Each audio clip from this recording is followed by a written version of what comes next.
The Australian workplace is changing. Many of the jobs that are around today didn't exist a decade ago, and the same will be true in decades to come. In such a rapidly changing environment, how can workers make sure they have the right skills to succeed? Before we answer that question, let's have a look at some of the factors driving changes in the workplace today. Factors like demographic change tend to work slowly over decades rather than years. Australia's population is getting older, and because of that, we're seeing increased demand for nursing and aged care. Factors like technological change can be quite fast and be quite disruptive, and not only to individual jobs but to entire industries.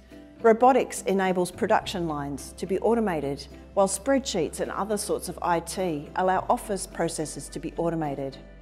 Some jobs will be replaced, but technology can also create increased demand for new skills. There's now demand for occupations like IT security, data analytics, that just didn't exist 20 years ago. So to help think about what skills might be demanded in the future, it's useful to look at what people are doing in the economy today and how that's changed over time. Let's start with routine jobs. As the name suggests, routine jobs are more repetitive. A simple example of this is production line work. Data processing and office administration are also considered to be routine jobs. On the other hand, non-routine jobs require more human interaction and judgment because people in these jobs face different situations every day. Most jobs in the healthcare and social assistance sector are non-routine, and there's been strong employment growth in this sector over the past 15 years or so. Most professional jobs, such as those in architecture or engineering, as well as jobs in education, are also in non-routine categories. It's also useful to understand whether jobs are manual or cognitive. Manual occupations tend to rely on physical labour and are often in industries like construction, manufacturing or mining. Workers in cognitive jobs are likely to have post-school qualifications and use their expertise and knowledge to get the job done. So think of lawyers, doctors and economists. So now we know a little bit more about the different types of jobs that exist today. How has their importance changed over time?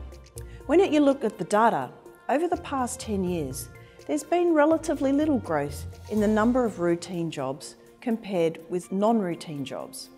This is probably not surprising because these are the jobs that are going to be most easily automated. Interestingly, we've also seen relatively little growth in cognitive jobs that are routine in nature. Jobs like data entry and bookkeeping are being replaced with new technical solutions. Or another possibility is that they're being moved offshore where labour is cheaper. But in contrast, we've seen quite strong growth in non-routine jobs, and it's here that we see the most potential for the future. They typically require university qualifications, and they require people to have a greater range of skills that are harder to automate, such as social intelligence and creativity. So while we don't know what roles will be demanded in the future, the data allow us to predict some of the skills that are going to be quite highly valued. So things like learning how to learn, problem-solving skills, and having core skills in maths and sciences are going to help employees adapt to future changes in technology. And don't forget, there's going to be a whole range of new jobs that we don't even have a title for yet. As an economist at the Reserve Bank, I rely on a range of skills every day. Some of these skills come from what I learned at university. Other skills I've learned on the job. In particular, I use detailed analysis of complex and often ambiguous information to help form a better understanding of how the economy works and what the workforce looks like. I'm constantly asking questions and trying to solve puzzles presented by the data so that I can provide better advice. I also use social skills to communicate my views and contribute to better policy. These skills are also core to my role as the head of a department with a staff of almost 80 people.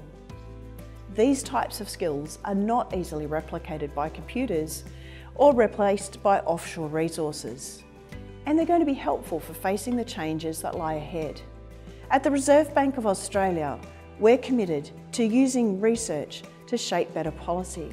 And a part of this is helping people understand the changing nature of the economy and the changing nature of the Australian workforce, so they can equip themselves with the right skills. Having a workforce that has the right skills should underpin productivity growth and therefore the economic prosperity of the Australian people into the future.